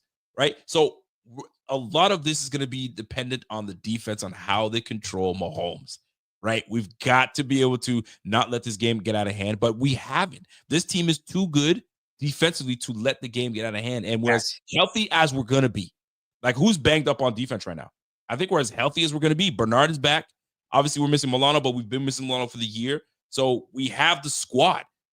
Defensively, we're as healthy as we're going to be. Let's go. I'm ready for this. It's the offense that I need to, like, y'all need to show up. Y'all need to show up. Defense is going to do their thing. Offense, y'all need to show up. So Keon and Amari being hurt, and now they have D-Hop on top of that. It's like, bro, man. Listen, I'm excited for it. I'm actually pumped for it. It's a, what is it, a 4 o'clock game? 4:25. Dude, this is my favorite week of the year. And to those who are not confident, I'll just say, losing the game, it wouldn't be the worst thing in the world. The Bills have beaten them multiple times in the regular season. It's the inevitability is they're going to have to see him in January. That's the one, right? But this is the perfect. What I love about this game is you kind of get the read of what that could look like in a couple months. Like, you get the feeling out. These Bills have beaten them. They have a winning record against them, a better record than they have against the Bills in the regular season. I don't think there's any reason to not be confident. I understand a lack of confidence or a diminished amount of confidence based on not having Cooper or Coleman. I have to think Cooper plays, right? But what I'm happy about is we get this game out of the way, and then it's the bye week. The bye week's coming at a perfect time for these Bills because it's right before their schedule really starts to heat up. You got the Niners, you got the Lions, you got the Rams, right? But I just think that these Bills, if they play the way they played today, like, Allen cannot miss that throw to Kincaid and can't have that first pick if they want to beat the Chiefs. But if Allen plays the way that he's been playing 90% of the season, these Bills 100% have the ability to get the job done on Sunday. No question about it. No reason to not be confident, in my opinion. You want this from Walter? I couldn't agree more with Walter. He's saying you guys are really underselling what's arguably, I don't think we're underselling it at all, by the way, but I agree with what he's saying. He's saying arguably the best defense in the league we're about to play. Our defense isn't even the 4th best defense they've played. That defense, no question about it. This will be the toughest task this Bills offense has had. I just don't know if the Chiefs aren't going to put up enough points for the Bills offense to be facing an insurmountable deficit to overcome against that terrific defense. I think that this Bills defense, I don't know where the lack of confidence is coming from in this Bills defense going up against this Chiefs offense. I don't, you know what I mean? I think that this Bills defense is more than capable of putting up a good showing against these Chiefs this upcoming Sunday. I'm not underselling that defense at all. That, to me, that's the difference in the game. I'm far more concerned about the Chiefs defense right now than I am the Chiefs coming into Buffalo and putting up 35 points and rolling. I totally agree. And I'm going to tell you right now, when you look at this Chiefs defense, I don't think anybody is scoffing in any way or form against this defense. Spags got this defense always playing hard. The defense, look at this Broncos, and we can't even sleep on the Broncos either because, like, look what the Broncos did today defensively. But great D. The defense, look, like they won the game on special teams with a block punt, knowing what's at hand here. Most times you make a push, but you're hoping for the kicker to miss. These guys blocked that damn thing to get this thing going. So you give these boys some credit. Is solid as ever. There ain't nobody sleeping on these Kansas City Chiefs for sure. I'm looking at their ranking. I want to see where they rank defensively because I'm curious to see where they rank in the league. Because you said they're top 5 defense, would you say? I don't even care what their numbers say. I don't care what it says. I know for a fact that that's the best defense in the league right now, the way that they're playing. I mean, maybe they're not as good as we think, and they've just been getting off the hook. Right. So right now, just by the way, to those people who are nervous about this game, the line is out. The betting line is out on this game. Already? Yes. Jeez. Go ahead and guess what you think it is. Oh my gosh. So listen, 2.5. The Chiefs are a 1-point favorite. This game is essentially a pick'em. This game is a 1-point favorite. So to everyone who's nervous out there, I understand it. You got to be. This team's rattled off 15 consecutive victories. I understand the apprehension, but I'm telling you that this game is going to be within one score, win or lose. There's no way in my mind I can see it going another way. You got the number 4 scoring defense. They're the number 14th rushing offense. They're the number 10 scoring offense, and they're the number 10 passing offense. That's what we're heading into. But you want to know what the difference between the Bills and the Chiefs is right now? The Bills' turnover margin. That could be the difference. The Chiefs turn the ball over. And, that's where I hope that this spell that Josh Allen's currently under right now, the last couple of weeks, kind of goes away. So the Chiefs were the number 4 scoring defense. The Bills are the 8th scoring defense. We're the number 17th rushing offense. We're the 16th passing offense compared to their 10th. And we're the 4th scoring offense. Mm-hmm. So we about to get busy, baby. It's going to be a good one. It's always a good one with the Chiefs. That's the thing. It's always a good one. There's no chilling watching this game. Ain't nobody going to be sitting here going and watch a game like this. Ain't no way. You're going to be on edge, crazy, heart rate up, heart rate down. That's just the way these games go against the Kansas City Chiefs. For me in this game, I don't give a rat's ass who wins this one. Don't care. I don't care if we get blown out 60-0. I really don't. Why? Because it doesn't matter. We drop this game, we go to 8-3, right? Then we go on to the what matters is when we hit them in the playoffs. We always do well against them in regular season. Good, la-di-da, right? But playoff comes down, they find an edge they find a way to win. I'm damn all that. Take that regular season one, all you guys want. I'm ready for the one that really matters in the playoffs. Now, if we take that one in regular season, I'll take that too. But I'm not gonna be like, oh, we're such a bet. Nah, bro, have it. Because I know I'm gonna see your ass again. We have what? We're about to be a 5-game lead in the AFC East. Essentially, we could wrap this bitch up in the next 2 weeks, even with a loss. God! Like I told you, Ben wrapped up. Ben, I mean, my God, this thing is all the way. This thing's a Christmas gift that someone bought back in April. I mean, this thing's been waiting to go under the tree for a month now. I mean, it's incredible. You know, I know it sucks though about this game. Good point, by the way, Signified Notes. Listen, if you want that number 1 seed, and I guess we're still playing for it, but I don't really care if we get the number 1 seed or not. We just got to get it done. It's great if we do, but at the end of the day, we still got to face the Ravens. We still got to face the Chiefs. We still got to face these cats. The Bills could maybe lose one more game if they want any hope of the 1 seed. That's where it's at, because their schedule is a lot tougher than the Chiefs down the stretch. I mean, the Chiefs have played some dogs, up until now, and they've won each one, right? They've beaten the Niners. They've beaten the Ravens, right? They've beaten the Broncos or the Bengals, the Bucks, who are a potential playoff team. But you want to know what sucks about this one is if they're just able to get that field goal off today, next week would have been for the 1 seed. And you really would have had a legitimate, for sure, a legitimate blow-to-blow type conversation about who's going to get that 1 seed. And the butterflies would have certainly rolling. I cannot wait for that game, though. It's the best week of the year. But today, my dad, we had this conversation. I'm interested to hear about this from you. He was nervous today about I was a little bit too going into it. I thought that Flacco was going to bounce back after looking terrible last week. He did not. And, I thought Jonathan Taylor would have a bigger day. Once again, I don't know what it is, but the second half, this defense, when it comes to shutting down your top guy, they seem to do it every time. Jonathan Taylor disappears completely in the second half. But my dad was even when the Bills were up by 10, my dad was still nervous. Did you get that vibe today? Because it just felt like to me that the Colts were never, it wasn't even what the Bills were doing. It was the fact that the Colts they never looked good enough to me today to be the winner in this game.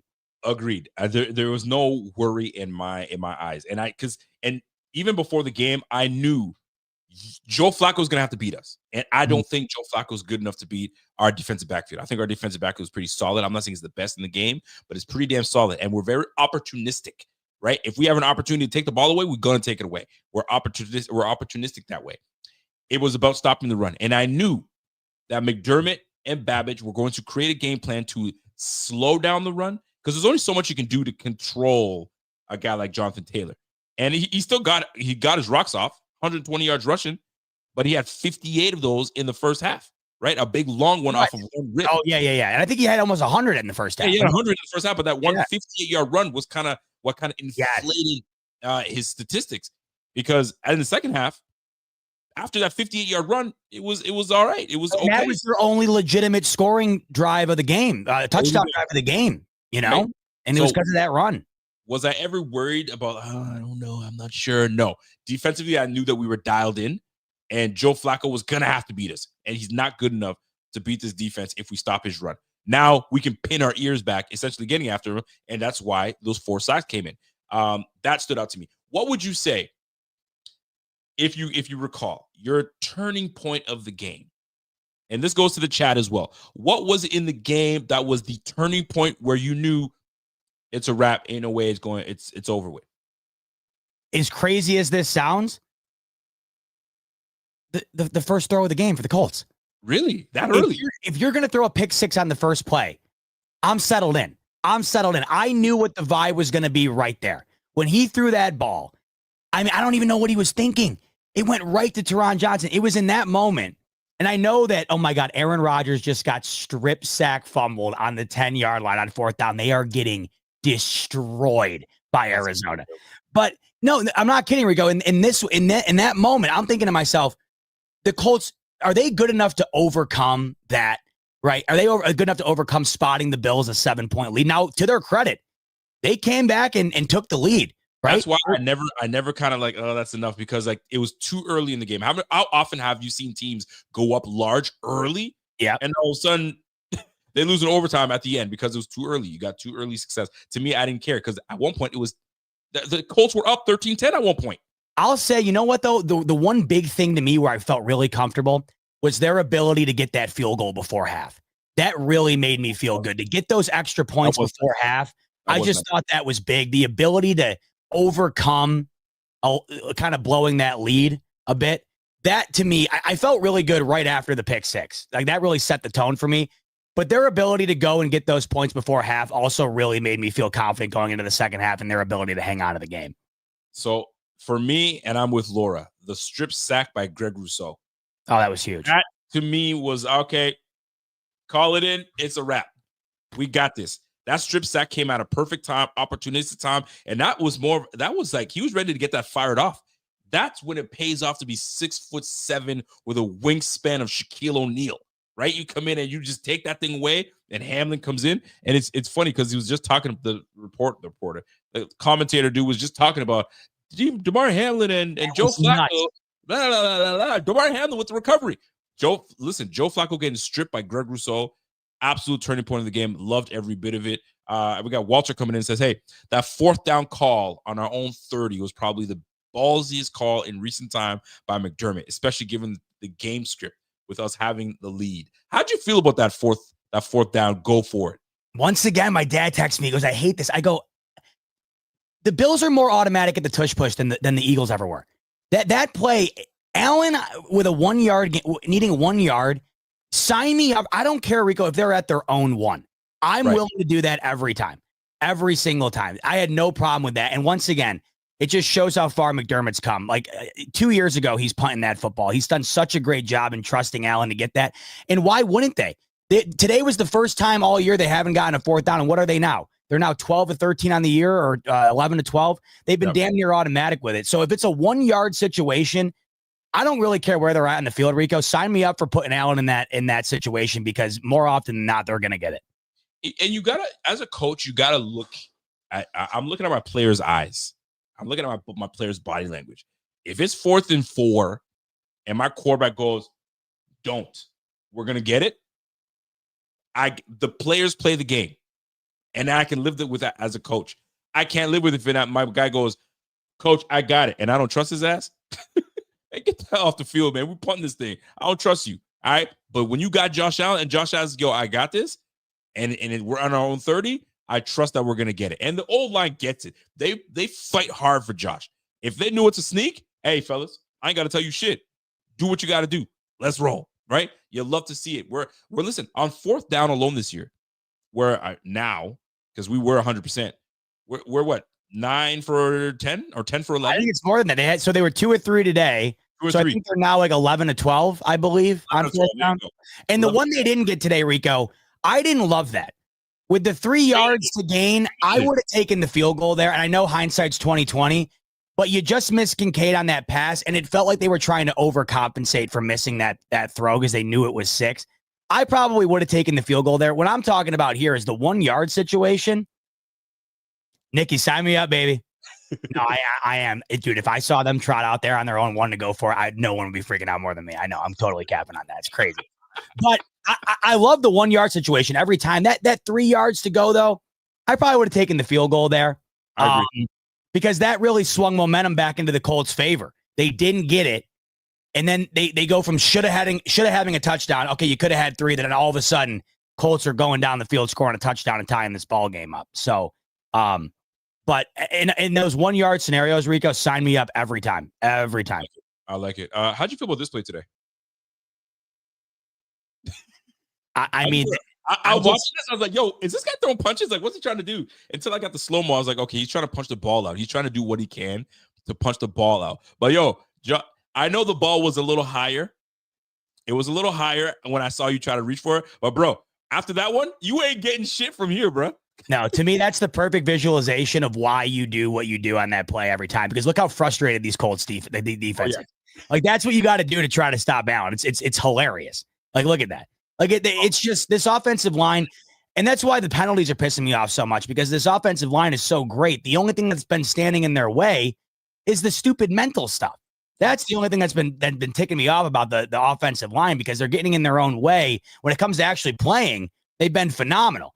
But that moment right there, well, how about the moment? You want to talk about a tide turner?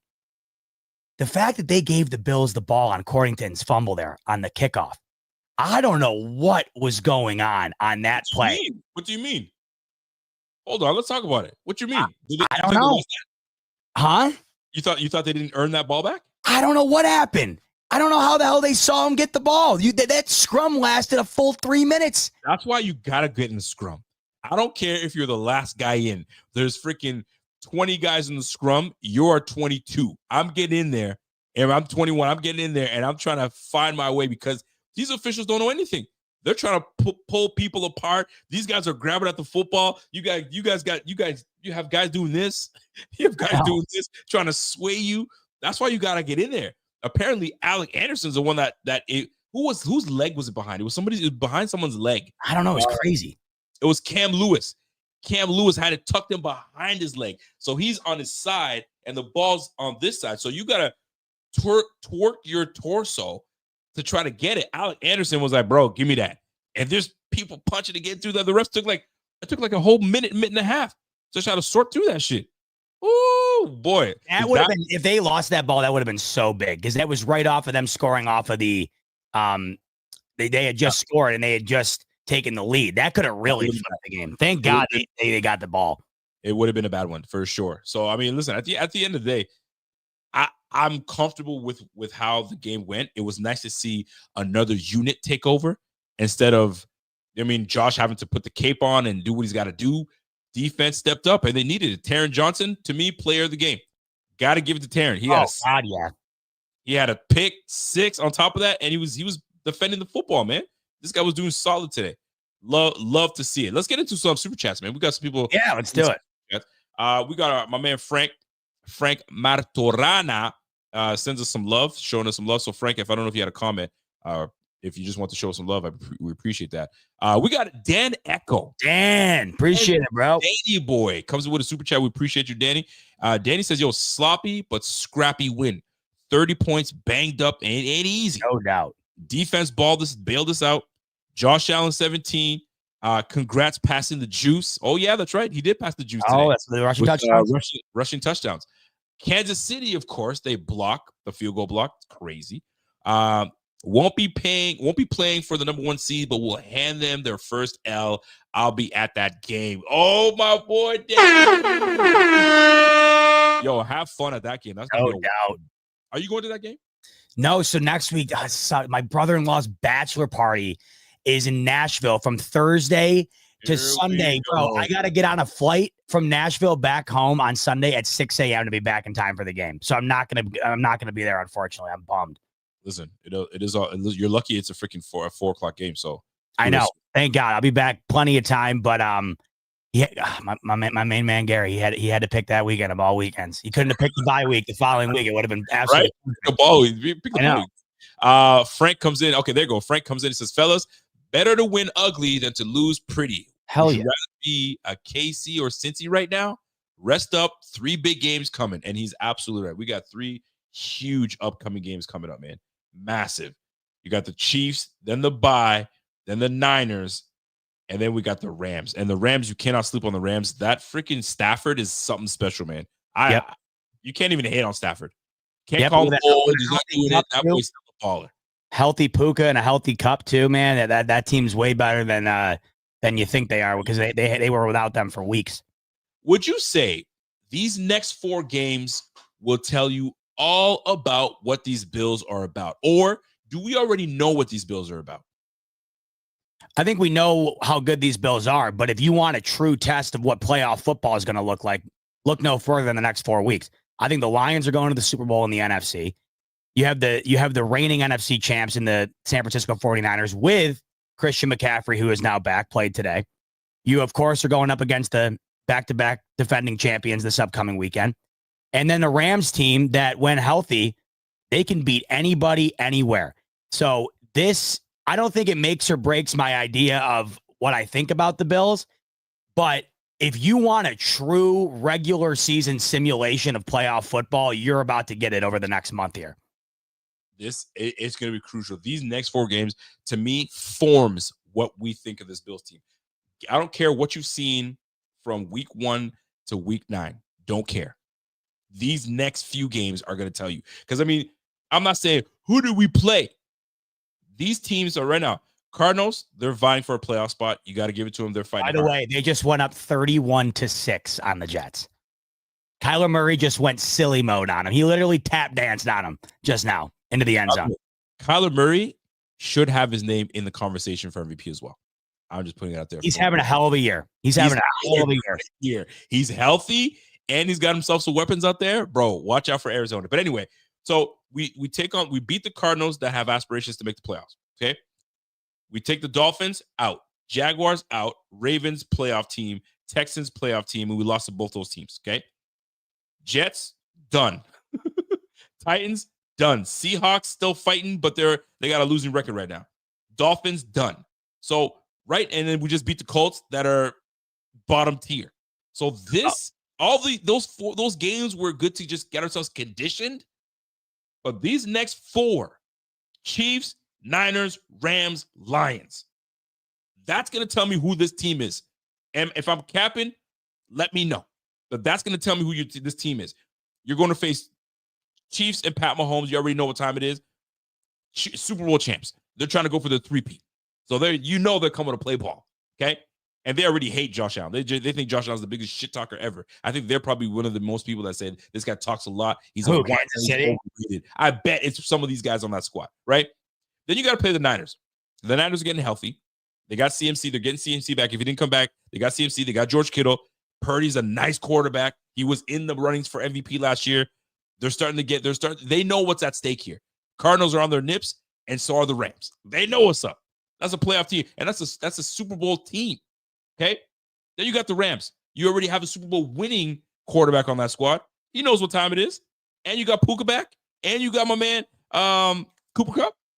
And then you face the freaking Lions. Fam. It's going to tell us all we need to know about these games. You essentially, right there, to me, you could have a simulation of the either divisional round or the championship round in the AFC.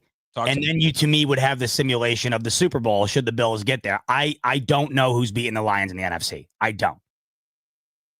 I mean, listen. Phillies right now is the only team I think talented enough to do it. I don't trust San Francisco this year. They're not playing well enough.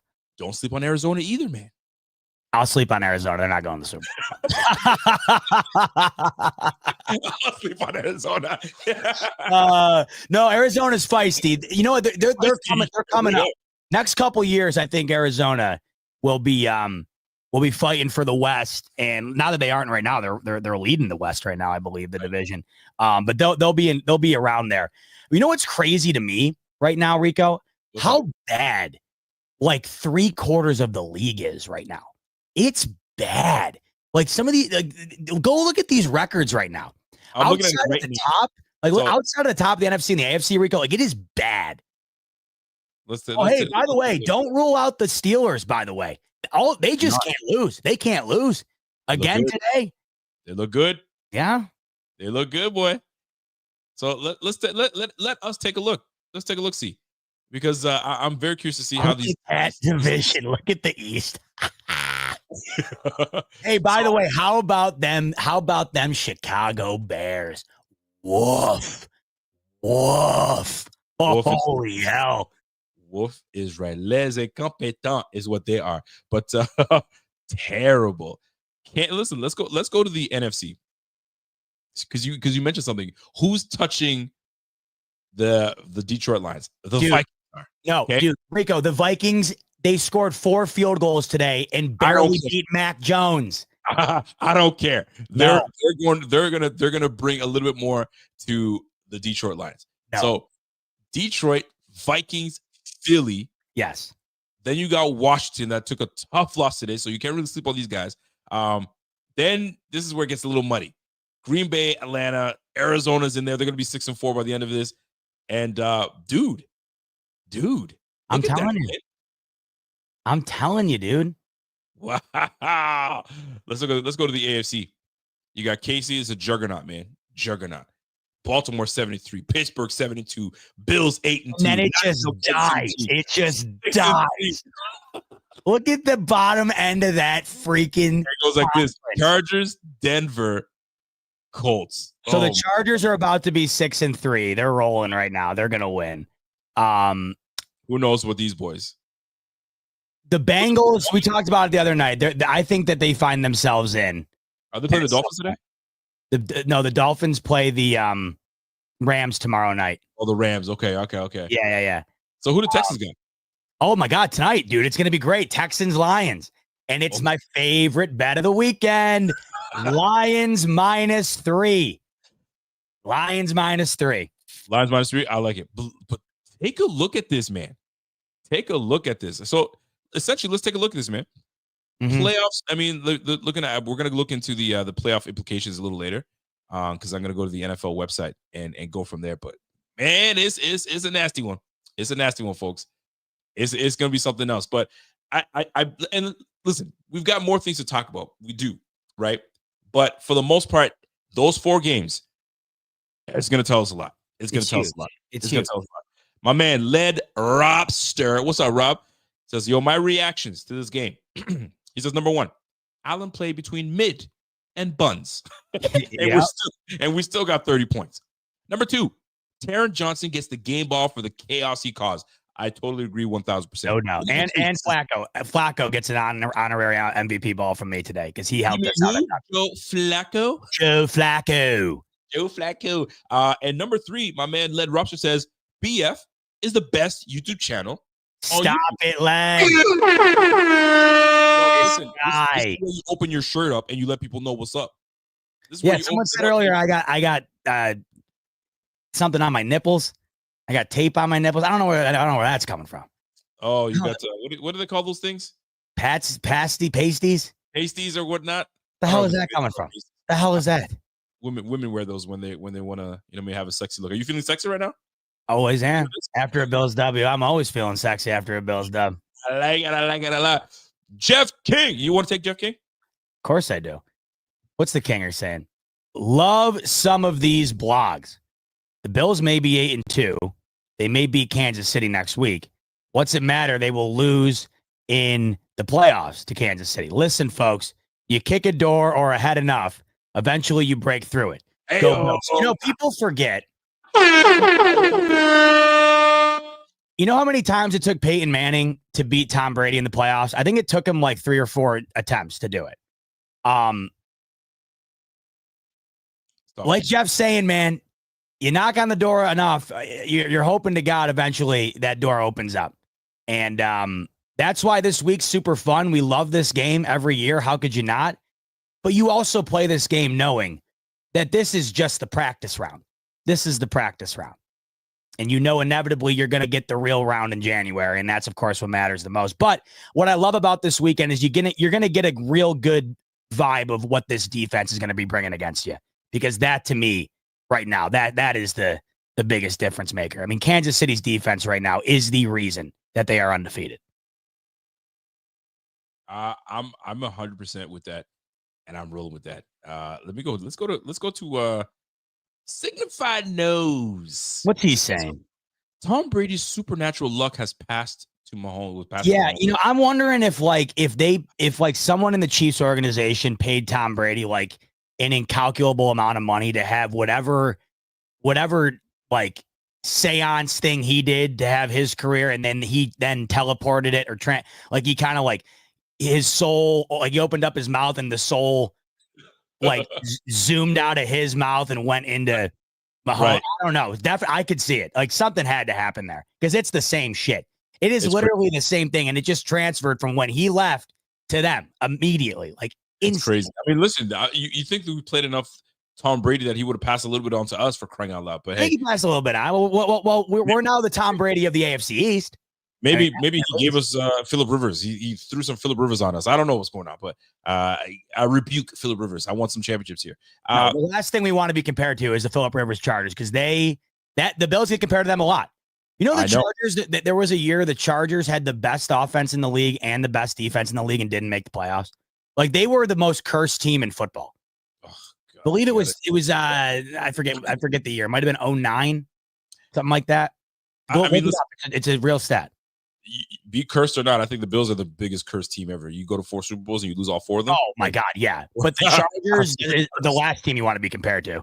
For sure. Lyle Robinson, he says, "Yo, the recap with Rico and Bot." Ooh, I like that. Ooh, I know. We as you can tell, we gave up on deciding a name, so it's just Rico and Bot. As you can tell, that's what it's been for the last few months. So the recap, though, I like that, man. The recap of Rico and Bot. I do like that because it is the game recap. I like that. I also saw he had said the reboot. I believe Lyle had mentioned the reboot. I mean, shoot, we can fuck with that too. Tony Clifton sends us a super sticker. I appreciate you, bro. Appreciate you. Jonathan Bill says Cardinals are putting an ass whooping on the Jets, and right now, don't just say the Jets. Don't just say the Jets, Rico. It's the Jets, Jets. And today, folks, was the denouement. I think this was the official denouement, Rico, today. Denouement. And the denouement for weeks now for these Jets. I think today was the official denouement. They are getting I just saw Aaron Rodgers. I don't even know how he's going to be able to walk out of the building today. Every time I look over, he's getting destroyed by this Cardinals defense, who's not very good. Cardinals defense is not very good. Aaron Rodgers is 12 for 20, 84 yards, 4.2 yards a pop. He's been sacked 3 times. Oh, my God. Breece Hall, I feel for you, brother. If you came to Buffalo, it would have been a better fit for you. But 10 for 52. Garrett Wilson, Breece Hall are your leading receivers. Devontae Adams, 2 for 5. You should have stayed your ass in Vegas. You should have stayed your ass in Vegas. 2 receptions for 5 yards. If I'm Devontae, I'd be looking at, we colluded for this. You called me to force my trade for this? Bro, come on. I can't get enough of it. I just can't get enough of it. Dude, Jamian Sherwood is having a game. 15 tackles today. They're just getting worked. Kyler Murray's Robert Saleh. What do you think Robert Saleh is doing right now? You want me to tell you what he's doing right now? Yeah, yes. You think he's got a cigar going, like a glass of brandy, just having the time of his life? Because that defense has fallen off a cliff since he left. Unbelievable. That goes to tell you he was trying to mitigate a lot of things while he was there, and y'all thought it was just as simple as moving on from Robert Saleh. He lost a locker room. No, Bill, he did not lose a locker room, bro. He did not. Yo, Kyler Murray is 21 of 23. Go off, King. 260 yards. Tell him. He's putting work on them. Trey Benson, they got over almost 100 yards rushing on this defense. James Conn, bro, it's like the numbers are not astronomical. It's nothing crazy. Nobody's really going off. It's the Jets shooting themselves in the foot. I love shooting themselves in the foot. I tell you right now, they're 4 for 9 on third downs. Ugh, I can't even looking these guys up. Boy, I'm moving on from these guys. Unbelievable. All right, let's go to the next. Jonathan Bills, I appreciate that. Signified Note says focus should absolutely be on stopping Kelsey and slowing down D-Hop. Run game puts up numbers, but on Russell Westbrook, Russell Westbrook efficiency. Listen, Kareem Hunt, you can't sleep on Kareem Hunt. Kareem Hunt was a late addition to the Chiefs. He's got over 500 yards rushing right now. I believe he's got 500 yards rushing. Yeah, if my math serves me correct. I mean, once again, this is what they do so great. Like you saw, D-Hop was the reason they won the Bucks game, and Hunt is definitely getting he's getting his mojo back going. And Kelsey last week too, 14 catches. So that's why today was shocking to me. I can't believe. I know the Broncos defense is damn good, but 16 points, that's crazy. No, that's pretty nuts. But let's move on to the next one. We got Arrowhead says it seems like we play our opponents. We play to our opponents. It's mind-boggling. He says it's a full team effort now. Biggest deception is Mahomes. Everyone thinks 15, but it's more the defense and situational football. 100,000%. And Arrowhead's always keeping it 100. Man, he is dead on right now. He's honest. That defense right now. That Steve Spagnuolo. They should build a statue of him outside of Arrowhead, the way he's been coaching that defense, man. That is right now the reason. If they had a middle of the pack defense, Rico, I think the Chiefs right now, bare minimum 2 losses. That's how good that defense has been. We got our guy, the Pullout King. What up, Pullout? It's been a minute, man. He goes just jumping in to say, go Bills and get healthy, Coop and Coleman, because we need you back. You damn right we do. Preach. Absolutely. Richie says, yo, boys, let me in, man. Let's go. I'm running through a dry wall, bro. Listen, just wait till next week, bro. Save that energy. Wait till next week. Chiefs got lucky. They're getting humbled at Highmark. Oh, I like that. The humbling at Highmark. We'll see. We'll see how it goes, man. My man says, boys, I got a feeling about 59, man. Richie's been feeling it, man. Richie wanted to fire the whole staff a few weeks ago, and now he is locked in on the ball. Locked in. Fire everyone. Locked. Listen, everyone's got to be locked in because it's going back. It's going back. Texans get Nico back today. That's going to be a highly anticipated game. So this will be cool. I'm interested to see how the bounce back looks for the Texans. They have not looked right without him at all. They have looked very shaky without him, and they looked bad. They looked bad against the Jets. I mean, you're watching how bad the Cardinals are beating up on the Jets, and Houston laid an egg against the Jets. They were terrible. So I'm interested to see tonight the bounce back with Nico Collins. I got Ian Fravo says, as a Bills fan, I enjoy watching this channel called the New York Jokes because it's 2 miserable Jets fans reacting to the Jets games. Can't wait to see their reaction to this game. I've seen that on YouTube. Yeah, that's great. What is it? It's a channel. I think it's just 2 dudes who react to all the plays in the game. And it's their channel is literally called the New York Jokes. Oh, okay. Gotcha. Pop up every now and then. I like at least they're embracing it. You got to. You can't be in denial about it. Oh man, the Jets are looking absolutely atrocious. But anyway, folks, before we get out of here, man, what is your final takeaway from this game? Because I mean, there's not much really to talk about. Really, it wasn't eventful. It was a game to get through and get going. That's exactly how I thought about this one. Knowing the injuries, I just wanted to go in there and get the W. That's what they did. Get it, get out. Simple as that.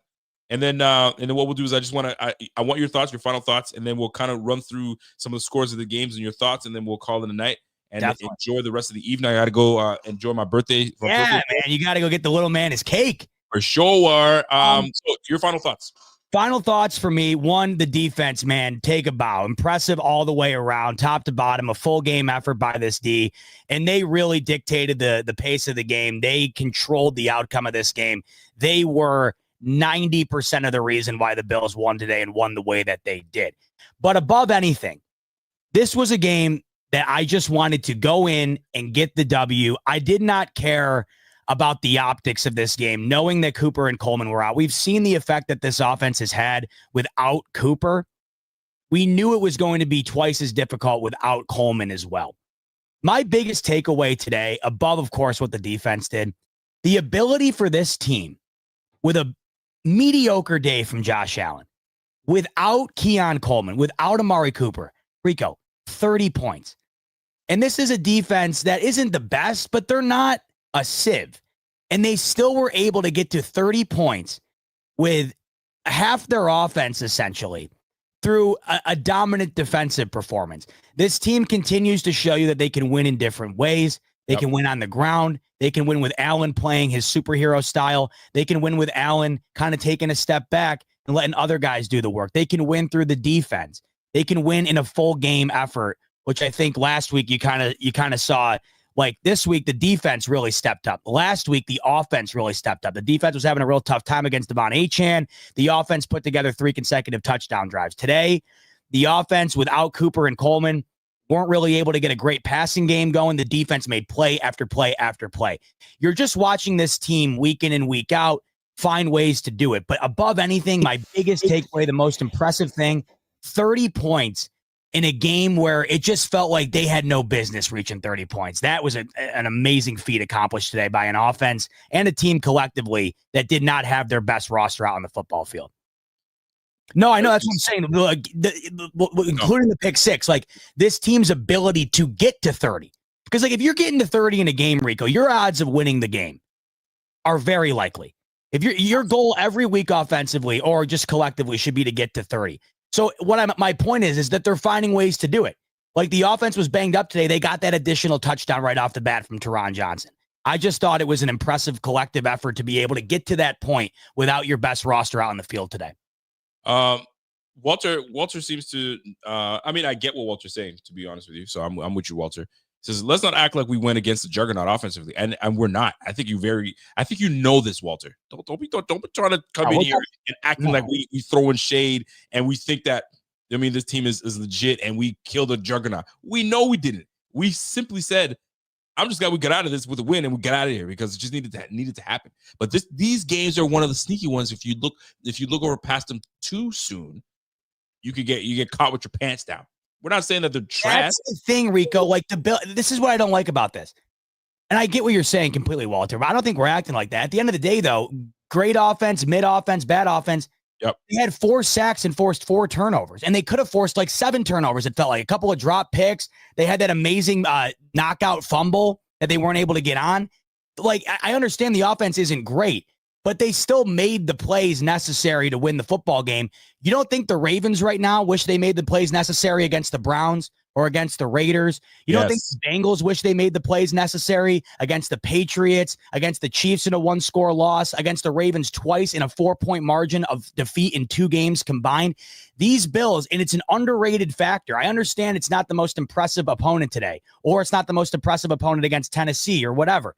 They dominate and they get it done where almost every other team in this league finds a way to crap themselves in one of these games, and it puts you behind the 8 ball. It'll affect your seeding. It'll affect the divisional standings. I know not for the Bills this year, but for the Ravens, certainly. They're now behind the Steelers because of the 2 games they should have won that they didn't.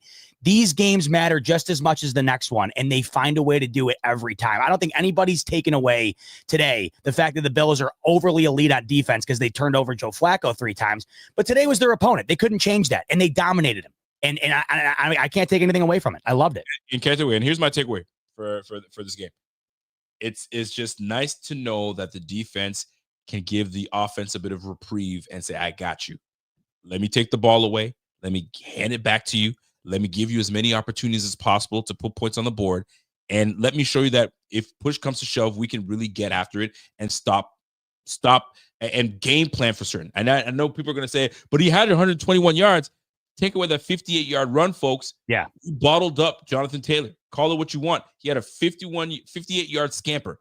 Take that away, and he was pedestrian because we focused on him all night, and we took that away.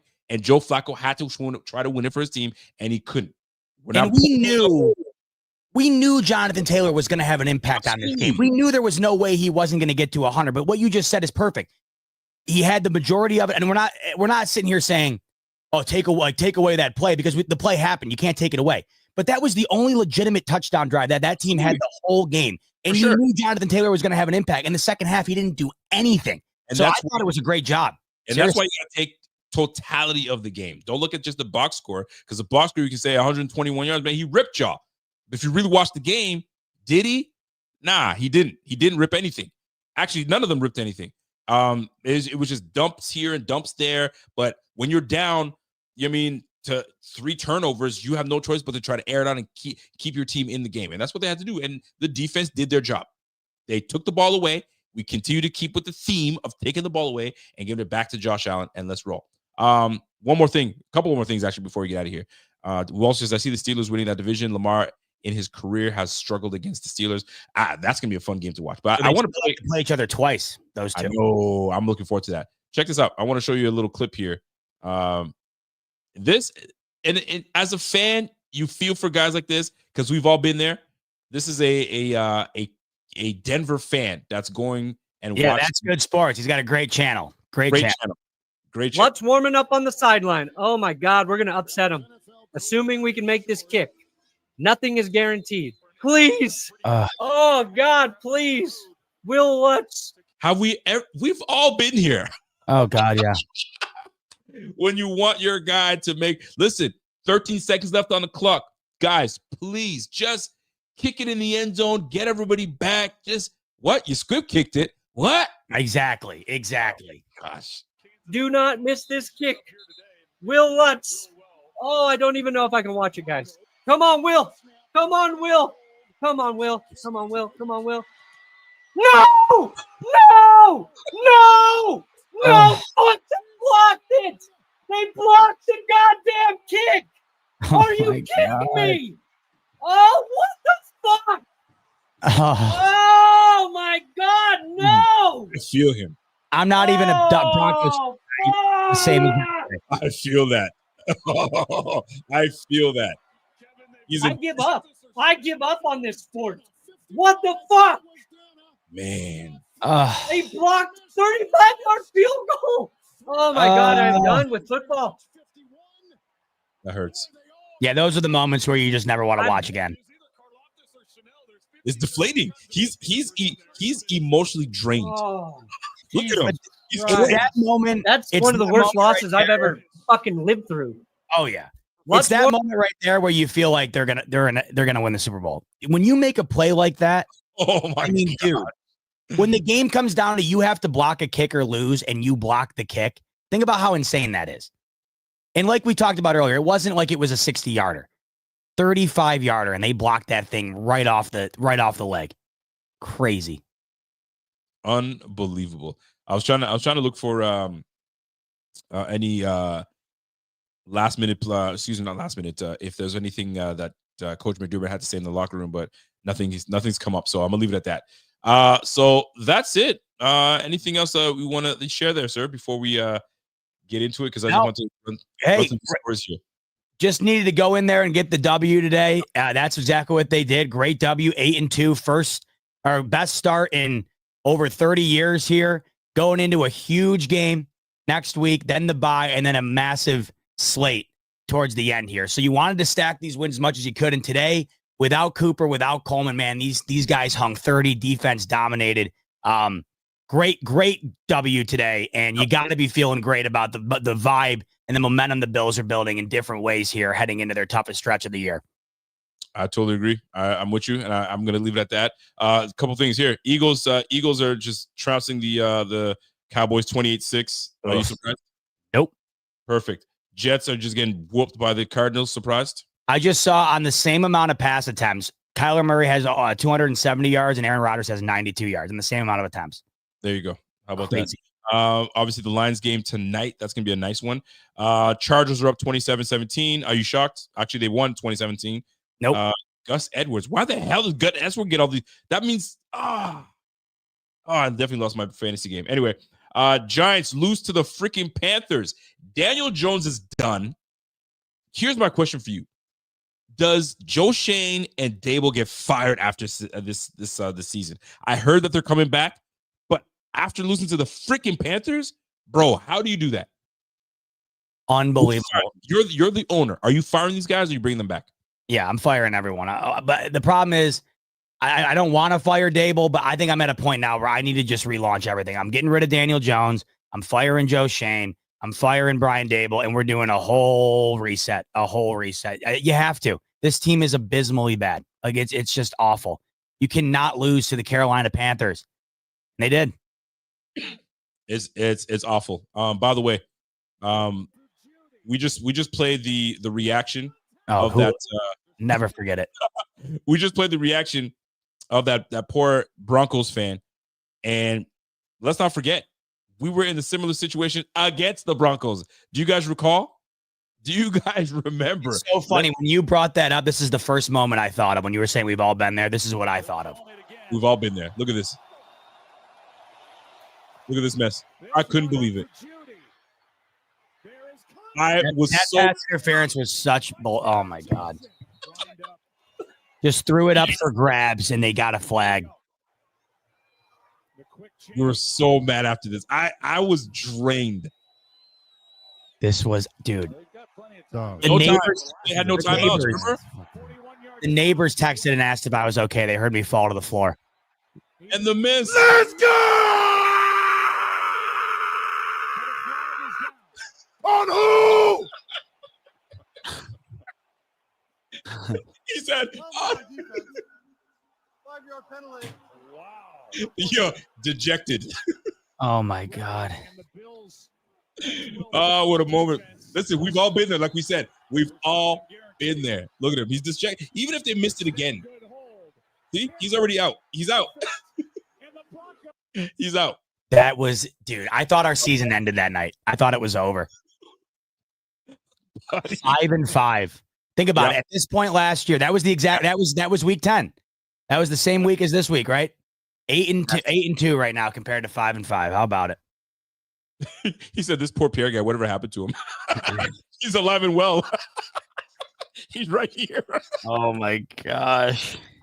That was so bad. I'll never forget that, man. I will never forget poor that. Guy. Whatever happened to him? Is he still alive? Yeah, he's here. He's thriving. He's thriving, baby. He's thriving. Anyway, Panthers, Giants. Listen, I like Dayball.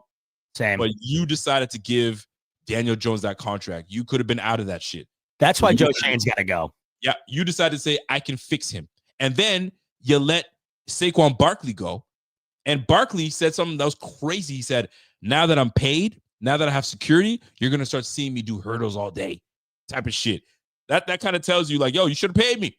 I would have gave you this effort, which is wild at the same time. Wild at the same time. Crazy. Bears.